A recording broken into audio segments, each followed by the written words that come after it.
early July. There's a lot of track to run between now and the World Championships, hopefully in September. So what are you coming in to do here, and what do you hope is your momentum coming out of this?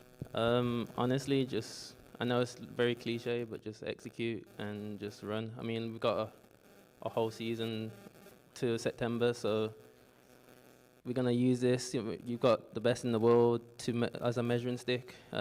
See where we are in training, see where we execute in a high pressure environment, and then, make the adequate changes for September. But there's so much time, not really rushing it or panicking really. Just keep building and go from the momentum there. Yeah. Quincy, you're back at Hayward Field and will be introduced in the stadium as a reigning Olympic champion. You've only had 3 opportunities perhaps to hear yourself introduced this year as that, but just talk about how you've kind of stepped into that feeling of being the man with the Olympic gold medal. It's always a good feeling. I've never been an Olympic champion, so it's always a good feeling. It's always a good feeling to be, announced as Olympic champion. Yeah. So I've just been working on my craft and just like I said, wait for tomorrow and we'll see what happens. I'm not tomorrow, Saturday. I'm ready to run. And the 3 races, I mean, the schedule has been a little bit shorter. Are you missing the chance to compete more, or are you liking where this season has taken you so far? Okay, so every season I only get like 3 races before trials, but it's been a longer season, and I said this at the other press conference, I didn't start training until the end of February. So we kind of raced ourselves back into shape when we went to China, then we went to Rabat, then we went to Rome, and yeah. And why that deliberate decision to wait until February to start training? Has that always been your rhythm? Well, my coach kind of get mad at me for not training through the off season, but we always have a long season, and I consider myself like if I miss something, I catch up. So like I work hard in practice. I do what I have to do to make sure that you won't know I missed a step, if you know what I mean. Like I might come out to take last, but who cares about March? You know what I mean? It's all about September, like you said. And so you're saying you don't necessarily need competition, you can kind of push yourself in practice? No, you need competition, but I don't know, I've trained by myself. Mm-hmm. So my coach, 90% of the time I'm getting coached through the phone, and I don't have no training partners either. So he basically just tells me what to do, and he just put his trust into me that I'm gonna do it. And I've been like that for the last 2 years. And just your thoughts about being part of this 50th edition of Prefontaine, so much history with this event, and having a chance again to race against some of the world's best is going to be a good test for you. Oh yeah, it's going to be a great test. There's a lot of people who's in shape, there's a lot of people who's getting in shape, and then we just here to see. I'm an Adidas athlete, so I mean, the Prefontaine, it's a big event, it's a really nice event, but yeah, I'm an Adidas athlete. All right, well, we're happy you're here, whatever brand you choose to run in, and you'll run faster certainly on Saturday. So, all right, Kashane, you're fresh off a pretty fast run in Jamaica at national championships. How do you prepare to come back and now go back on that world stage and try to run fast again a week later? It's a good feeling. For me, it's just, to always go out there and enjoy myself in a high level of competition.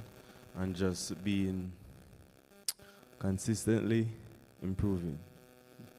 And looking at that race, you've probably had a chance to watch it a few times now. What did you like about that 9.75, and where do you think more time off the clock comes from in your race?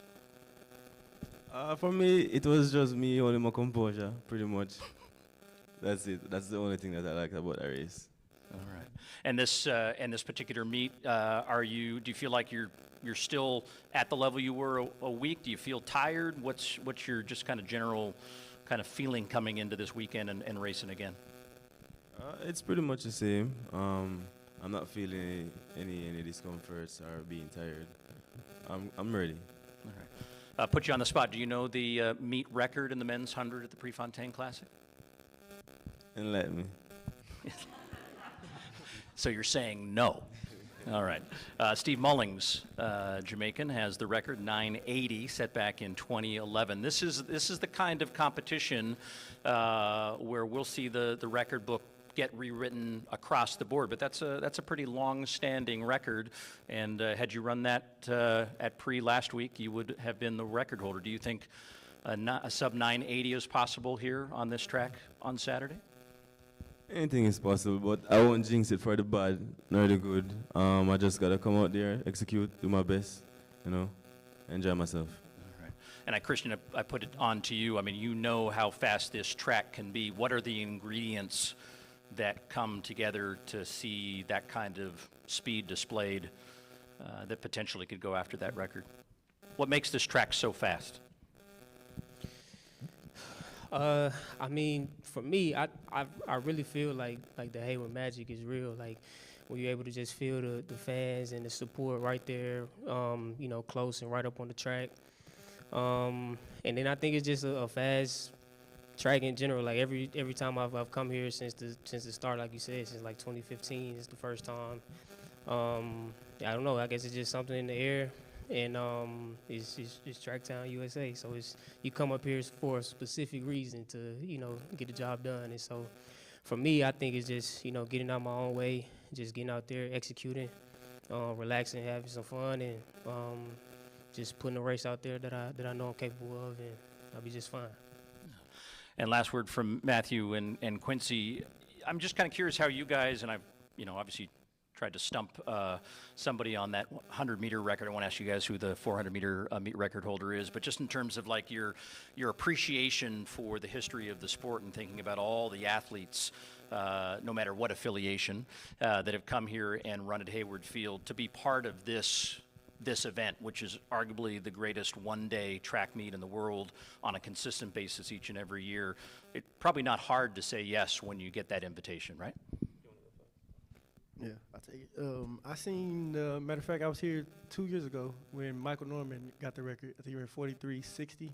Very good, very good. Yeah, so I was running the 400 hurdles then. Yeah, I seen him run. He was my roommate too that day. So, I seen him run 43.60. I don't know where anybody else is at in training, you know what I mean? So I don't know if that record could be broken. I just know what I can do, and I'm here to challenge it. I'm feeling pretty good, feeling pretty strong. I dropped, like I said, a second for my first race, then I dropped 0.7 for my second race. So if I stay on the ball, I feel like it's in sight. Pretty good trend line. And you, Matthew? I was in the race, and that was the race I ran the national record in. So, yeah, when you said, I mean, records are meant to be broken. You got the top three in the Olympics. Everyone seems to be coming into the shape. So, what will be. But what matters is September. Yeah. So much heritage in this meet that is quite honestly focused sometimes more on the distances here, but this is year in and year out one of the most spectacular venues for world-class sprinting, and you guys are going to put that on display for us on Saturday. So I think with this break, we're going to, Jeff, allow folks who want to come up. You wanted to give the instructions? Before we get to that, are there any questions for the group as a whole? All right, no questions. And does he want to do a photo before the scrum, or what do you want to do? Errol, get your photo before the scrum. Go for it. All right.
Our jumps group is in the building. They're getting their glamour shots taken, and they'll be in shortly. So I'll give Kath the green light when they're ready to come up.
All right, we're ready for our second of the three athlete groups here. We're going on to the men's jumps. Let me say it again, men's jumps. Women's jumps tomorrow. See in the back of the room, we'll bring up one at a time. Two-time world champion, Paris silver medalist last year. Sam Kendricks has entered the building. Hi. Good to see you. From Turkey, Ersu Sasma, the European bronze medalist last year. Highest vaulter wearing glasses. I think that's an official world record now. And last but not least, two-time Olympic gold medalist, two-time world champion, our world record holder, golfer extraordinaire, music star, just the list goes on. Mondo Duplantis has entered the room. Well, welcome, guys. You each have a mic here, and we're going to have a brief discussion with you guys before the reporters have at it with you. Back for another Hayward Field appearance. Mondo, we'll start with you. Welcome back. Rumors were you were going to try to play some golf today. Did that happen? Well, I had a tee time, and I didn't know I had to do this, actually. I'd gotten the date mixed up, but I skipped the tee time, so I'm here. So bit unfortunate in some ways, but I'm relatively happy to be here, I guess. Could you play like a quick 9, a speed golf? Or no, but me and my dad have already played 36 on the simulator right here in the hotel, so we've been getting our reps in at least. It's not the same feeling as on the course, but it'll do. It'll suffice for now, I guess. All right. Well, swing sweet notwithstanding, back at Hayward Field on Saturday, you've had 2 opportunities to reset the world record here, and obviously the meet record holder when you did that at the Diamond League final a couple of years ago. We talked to Christian Coleman. We asked him, why is this track so fast? Is there just something about Hayward and the Hayward magic? You on that backstretch, you have certainly turned that backstretch into some Hayward magic a few times. What is it about Hayward Field that makes you feel like you can jump as high as anyone has ever jumped before? Yeah, no, I mean, of course, it's a really good place to jump. I've jumped really high here. past like 2 times I've been here, so I guess I've proven that. But you know, for the most part, I guess like just like when you're in Europe and all the tracks and all the pole vault pits are set up across the grass and whatnot, I feel like it's a little bit maybe harder to get good wins. But here, I feel like it's a bit more favorable in that way if you compare it to a lot of the European stadiums. So and in that way, it's nice. And I don't know. Sometimes you can't even really just explain it. Like the track is just fast. Feels like the poles move really well. They also give you a lot on the top of it too, and like it's just one of those places where I feel like I just jump really high. Sometimes it just happens like that. I don't even really know how to explain it. I don't look into it that much. I just take it as it is and just enjoy it. Well, Sam, you're somewhat of a student of this sport. I would assume that you know, certain configurations, certain stadiums set up to your liking, and Hayward is one of those places that you seem to have a lot of success here. Why Hayward for you? Well, as a card-carrying member of Hayward Field for the last decade and change, this place has felt like more home for me than just about anywhere. My life's changed several different times here at Hayward Field. I've even got a picture frame in my house from the wood of old Hayward. Kind of made me sad to see it go, but I'm loving a hospitable environment that we have now to invite the whole world here. The situation of Hayward is that, man, Mondo hit it right on the head. It's got its own dedicated stretch, right? We're down the visitor side. We've got our own focused crowd. It's going to be a northwest wind. Hey, I'm already singing all the numbers going up in my head. And I've got a lot of experience on this track, a lot of footfalls on that specific runway. Runway A or runway B, I know each individual piece of rubber by name almost, and that's a good thing. That's called experience, and we're hopefully going to be able to use it on Saturday. And Ersu, that's similar for you. When you last jumped here, the only other time you've ever jumped here, you equaled at the time your national record. So did you at that moment feel something special about vaulting at this venue? I was jump 2023, first time here, Turkish record. Now second time, maybe I feel better than before, because feel different, and I like this track, you know, little bit speed track, and wind is perfect. Yeah, I like it. Hayward Field. Yeah, we will see. And you've been jumping very well this year. What is it about your training that has put you in this position where you're jumping at your best? Yeah, this year's I was jump 590 2 times, but I need more competition. I need more experience, like Mondo and Sam. I need more. So you're saying there will be some competition Saturday, you think? Yeah. Yeah. I'll put a plug. I see Wendy Sly in the audience. Athletics Weekly did an article in their issue this month about you know, the impact, Mondo, you've had on kind of the development of the next generation of vaulters, and whether people are, you know, emulating you or trying to copy your style. I know you were quoting the article saying it's more kind of emulating it, but are you growing in an appreciation for how much you've already done in your career, that now the next generation is looking at you as potential, you know, poster child for how I should learn the sport? Yeah. I mean, I wish I had a better answer, because I really don't feel like I think about it all that much. I guess naturally it's just going to end up probably being like that way a little bit. But, and, you know, I guess that's probably like a good thing. I feel like I have a jump that should be, maybe people should take some inspiration from, because I know that when I was younger, I took a lot of inspiration from a lot of great jumpers. You have the guys like Renault, you have guys like Terzov, you have guys that comes in all shapes and sizes, and I think that that's so nice that you can jump high in so many different ways, and I think that that's really important. So I guess that's a good thing, but I guess everybody has to do their own type of research, but also they just have to be in tune with themselves and their jump, and they have to figure out what works for them, because everybody's so differently. But of course, when anybody that jumps well, jumps good, jumps consistently well, then that's something that probably people should look at and try to aspire to be to some degree. But I guess you got to get it your own way too at the end of the day. So I don't know. I really don't think about it that much, if I'm being honest. Well, Sam, what are you seeing at the Refuge Training Center? You got people coming in to saying, teach me how to vault like Mondo? Well, I think even though Mondo doesn't think about it a lot, I might. Especially, I think about Mondo a lot. The cool thing about Mondo is that more so than any technical number or any super awesome thing that all the old hats out there will just worship, Mondo really captures the imagination, right?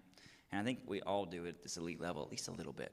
But right at the tip of the spear of this sport is Mondo Duplantis, doing it in a special kind of way, with a special kind of vibe, singing the whole way down the runway sometimes. But that being said, he's definitely got a spark that has ignited in a lot of young people. And I think that's what makes it special. He didn't have to do anything special, he just is special. And I think the same could be said from just about every man in the lane at pre-50. Now, I teed up the Refuge Training Center to give you an open opportunity to share with folks what you've been doing there. It's a pretty amazing thing that you put your heart and soul into. So what's the current status of things, and how busy is that keeping you when you're not vaulting? Well, I think it's a job. I've got my second baby on the way, and it's a job as a father to kind of build something for the next generation. It really puts it in perspective for me. And partially as an athlete that so many people have poured so much into me over the years, is that it's kind of my obligation to build something, lasting something. I build a building, for gosh sakes, maybe a museum, to put the other accolades of so many other people who have poured me into it. And I thought, what better way than a training center? Let's eat together, let's train together, let's sweat together, and let's make a new future. I think the whole world of this sport is changing day in and day out. Just pick up your phone and read it. NCAA, professional series, high school series, scholarships here, opportunities there, delegations rising and falling. And I was really looking for a spot where I could just hang my hat and have some peace as well. Having had a turbid past in this sport, I think everybody must go through something special, and we just need the time to tell the story. And a training center seemed like the best place for that. And I call it the refuge, because sometimes a pole vaulter is going to lose his home, and he's going to have to find somewhere to seek refuge, and that's going to be my place. So come visit me anytime on the hill in Mississippi. It's green. Operators standing by. Yeah. Ersu, you talked about competition this weekend for you. Two men sitting next to you that have spent a lot of time in a lot of venues, and I think the camaraderie among this event discipline is pretty special, is that you guys spend a lot of time waiting for those bars to keep going up, and Mondo probably, napping more than waiting for those bars to go up. But how do you benefit from just being surrounded by this group of vaulters, and how does that experience make you better? There's in Turkey every time they ask me these questions. I said this pole vault, this different others event, because we stay in the track maybe 3 hours or 4 hours, and feel like good friends, like family. Yeah, this group also. We a lot of time in the track. Sometimes joking between us, but also before when I was child and when I was start the pole vault, I watch every time Sam Kendricks. And I said myself, one time I jumped with Sam, also and with after that Mondo.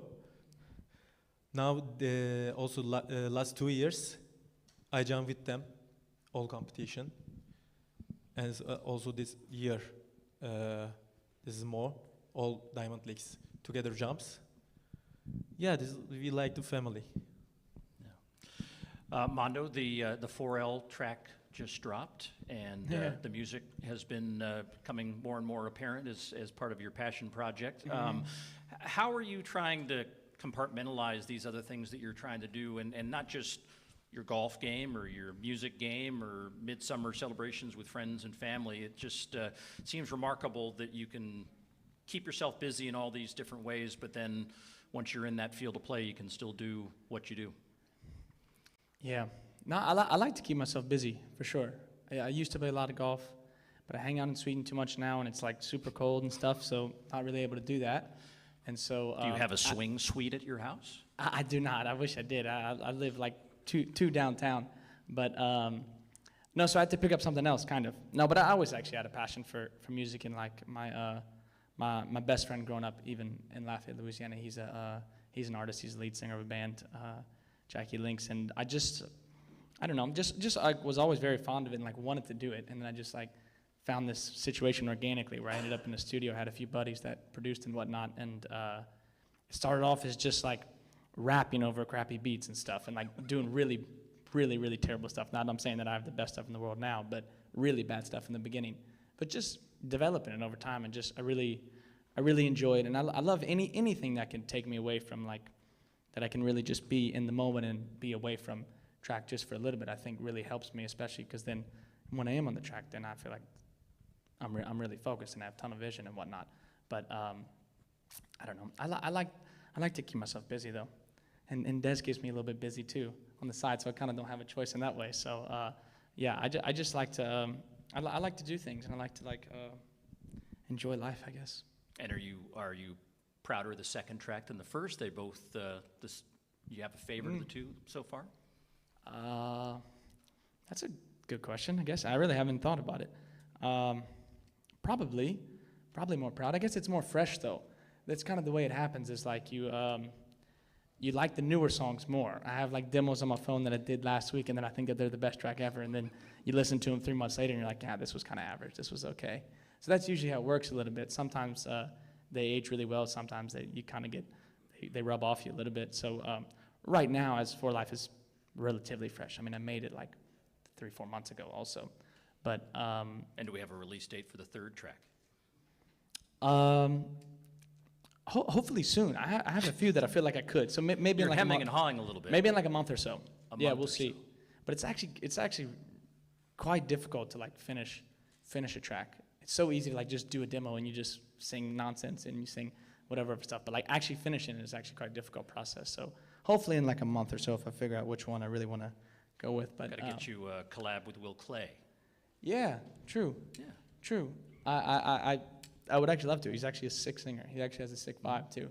But yeah, but they didn't have the dang triple jump in Stockholm, and I wanted that. I wanted to link up with him. But yeah, we'll figure it out. Yeah.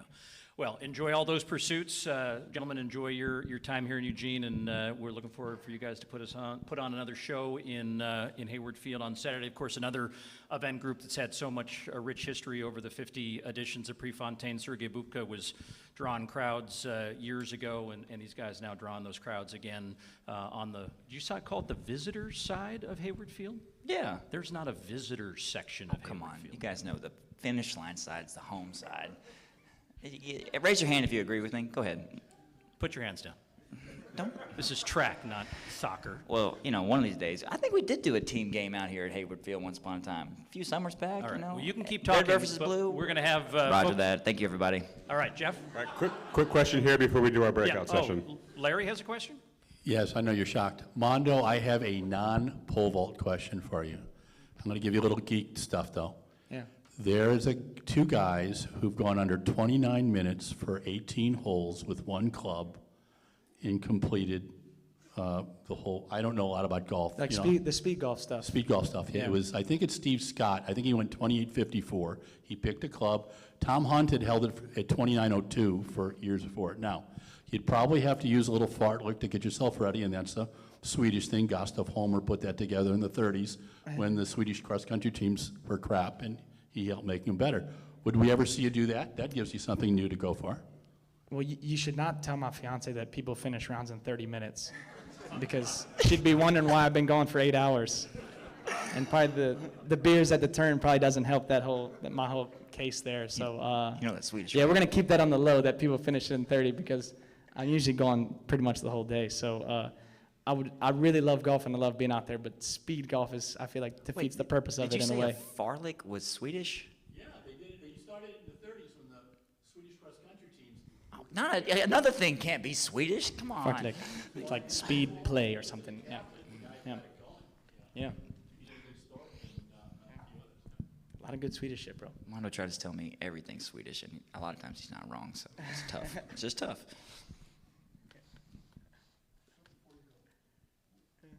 All right, we're going to have the athletes stand All up right, and one we'll do a picture. group picture.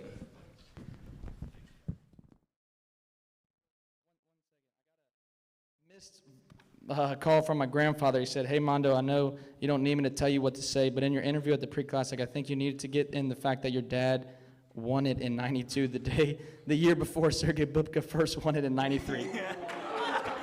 So my father did win the pre-classic, and I think 1992. I guess that's what he's saying. So he wanted me to mention that. As the year I was born.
to three very special athletes who will take part in the women's 800 meters tomorrow. Athing Mu is with us, of course, the world champion and Tokyo Olympic gold medalist on the end. Jemma Reekie, one of Great Britain and Northern Ireland's finest athletes, of course.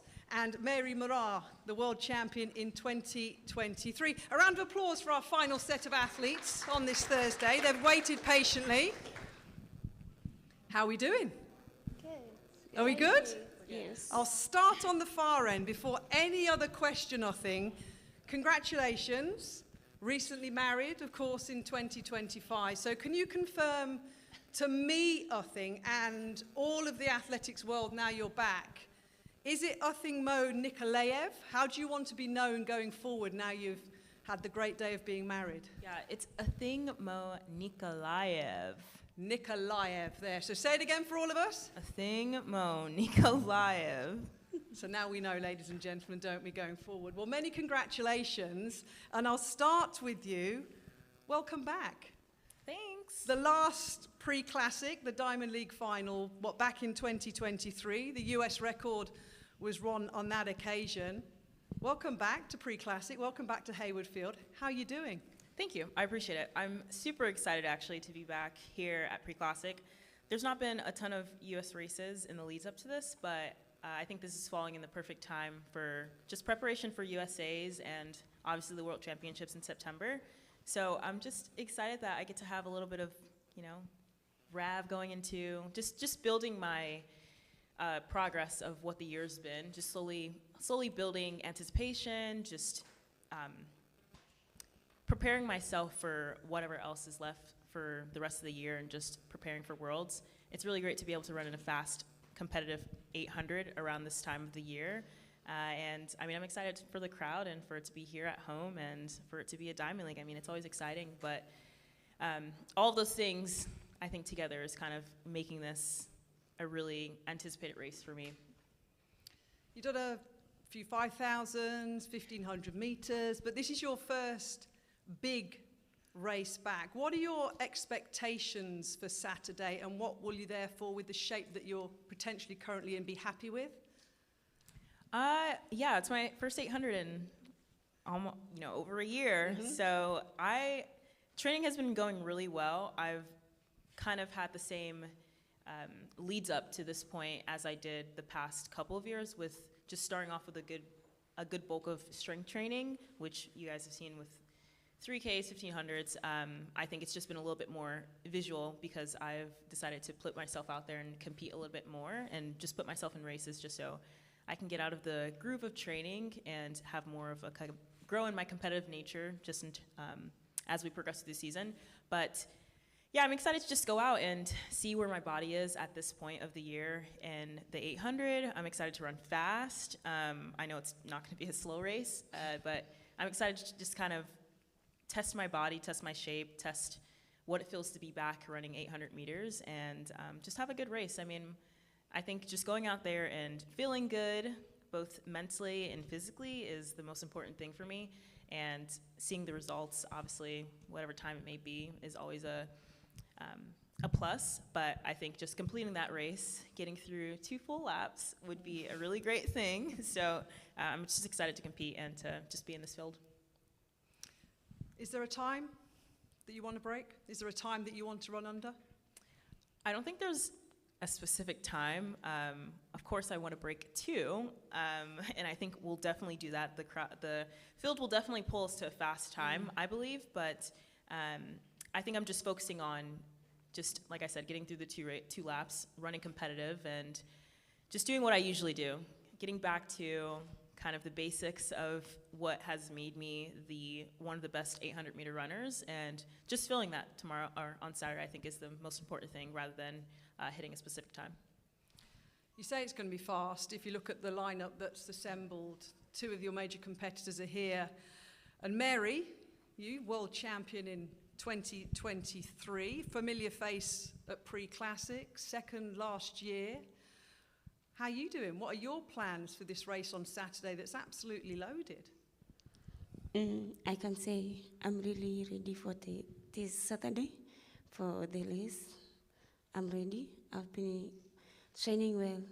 So these 3 days we have been waiting as they call it Moraa. So, and I don't know why they call it like that. Maybe you're gonna tell us why you call it Moraa. It's a big event which has taken like 40 years. So I don't know why, I don't know how I can put it, but I wanted to know why you call it Moraa event. So you'd like to know why we call it the Women's Mutola? Yes, even today in the morning, I went through the website and I saw it says Moraa, 800 meters. So, and I was asking myself, why? Okay. I can happily tell you that. Maria Mutola, obviously, is one of the greatest women's 800-meter runners we've ever had. And she had a spell of, correct me if I'm wrong, potentially 16 years, was it? 16 years running at pre-classic. And she had the really, really long spell of winning the women's 800 meters. I think she'd actually won 6 pre-classic titles before Athing was even born, which was something that I was going to ask you. So she's an absolute living legend in the terms of 800-meter running in the world, and of course here at Pre-Classic, which is why we only have one event on the men's side named after an athlete, which is the Bowman Mile, obviously from Bill Bowman's side, and one women's event known as the Women's Motola 800 meters in recognition of her success at Pre-Classic over the 2 laps and the massive long unbeaten run that the Mozambique athlete had here, which is why she's taken the name in the women's 800 meters. And if I'm right, her bib was retired when she retired from the Pre-Classic as well. So the history that is in this women's 800 meters event in Pre-Classic is huge. And talking of the history then, Mary, there's only one ever Kenyan athlete that's won the women's 800 meters at Pre-Classic, and that was Eunice Sum in 2015. So what would it mean to you, Mary, to race on Saturday? We've got the world leader, the top 2 fastest women in the world here in the 800 meters racing, the field around you. What would it mean to you to run here in front of the big Pre-Classic crowd and potentially get that Pre-Classic win and become the second Kenyan to ever win the women's 800 here? I can say that this is my second time to run Pre-Classic event, and you know, when we are competing, we are women, and we have only 3 podiums. So in a race, you should expect anything. You can win, you can lose. So anything can happen in a race. So I don't know what will happen.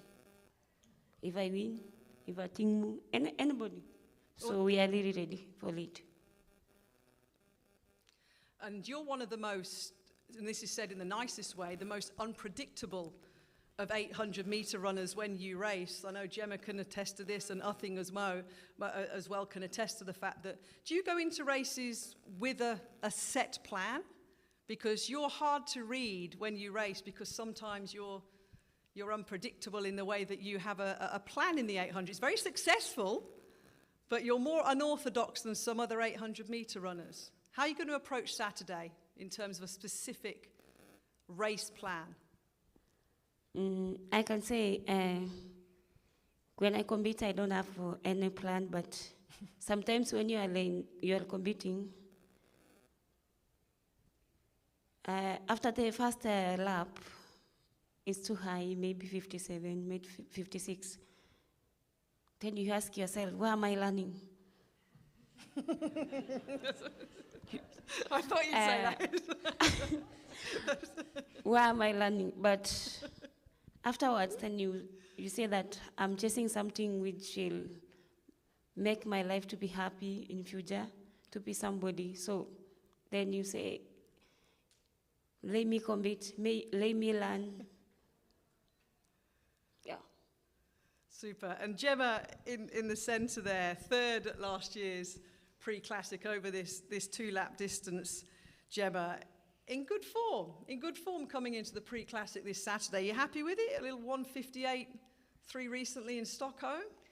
Yeah, I've been building slowly this season. I think in the past we've previously seen me come out early and run a very quick time and then not competed the same way at the championships later in the season. So this year we've learned a lot from the past 2 years, and yeah, we've been building towards this, and yeah, I'm in good shape, training's going well, and yeah, hopefully this will be another step forward towards the championships later in the year. Because when I used to run, I used to look at a lineup and wake up on the morning of a competition and think, wow, this is a loaded field and it's a huge opportunity to run a fast time in a great stadium with a great crowd. It's a massive opportunity with the British Championships that you have in particular at the beginning of August. Do you see it as that when you come to somewhere like the Pre-Classic and the lineups that they always assemble? Yeah, this will be my 5th time competing here, and every time I come here, I'm excited. You know it's going to be quick and it's going to be a good crowd. And yeah, I'm looking to run fast on Saturday, and I think that will happen with the lineup that we have. And I think you were nodding away there when I'm saying top quality fields, Pre-Classic. Why is it so special, Hayward Field? Well, I think I was talking about this I think the other day, is we don't have the opportunity here in the US to kind of get the energy that you get in Europe with the European circuit, with Diamond League events, and so Pre-Classic is kind of the one, of course USA's as well, race where we're getting the full on support and just love and feeling like it's completely about us. And so I think as American athletes being able to compete here whenever we can, it's super beneficial to us because we're now kind of engulfed in this different environment that we don't usually get, and so it kind of just fires us up to run fast, do something for the crowd, and just kind of be in an environment that we don't get as frequently as we'd like. And I mentioned national championships as well, Jemma, the British ones at the beginning of August, and you've mentioned it, I think, the US champs as well at the end of the month here. What's the plan then individually for all of you going forward to Tokyo? How does the Pre-Classic on Saturday fit in with that and entwine in the national championships that you've got coming up? What's your plan after this, I think? Yeah, I think it's just it's a point in our season where we get to see where our body is at, where we are competition-wise, just how things fall out in this race, and of course you go home and you make tweaks, you adjust, you improve, and you just keep progressing. I mean, this is not the end of the season. It's still a little early, and but we know that our eyes are set on the World Championships, but first U.S. Championships, and so it's just taking one step at a time and kind of improving where you can improve, making small steps forward, and just hoping that you're ready for the 2 biggest moments that you need for this year, which is our U.S. Championships and for the World Championships. So. And Mary, just quickly remind us of the selection process from your guys' point of view, because we always integrate a couple of the distance races, don't we, for the Kenyan national trials. Just remind us all in terms of the situation for you guys on the track in the shorter events going forward for Tokyo. Your trials. Yeah. 800's the plan in Tokyo at the World Championships, isn't it? I can say, I think next month we have a trial. Yep. And we are really ready. And I can say, in our trials, sometimes it's like, I can say we call it Diamond League because everybody's there, everybody's ready, and all of us, we are strong. But what I can say, I'm ready, and maybe for the track I can say on that day maybe, I don't know, but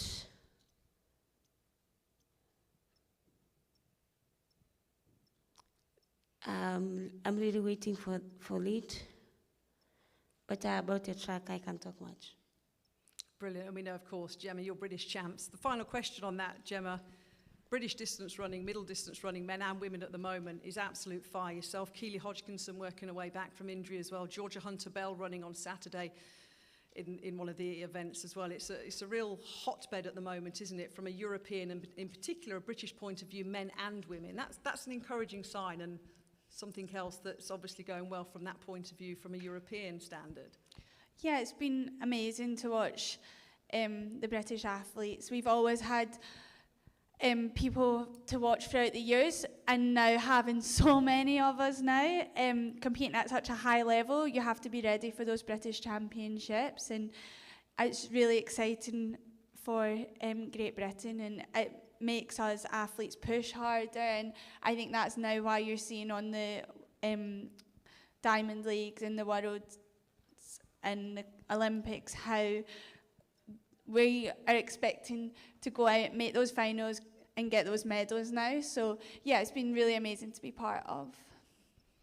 Well, it'll be an amazing race. I think you'll agree. 1:58 exactly on Saturday is the women's 800 metres, and here are just 3 of the super lineup that we have, including, of course, the world leader, Sergei Duma, as well. So thank you very much indeed. Good luck for what's going to be an absolutely superb race. And Jeff, I believe you're going to do your We'll have the athletes photographs. quickly stand up, and we'll do a group photo. Thank you all very much.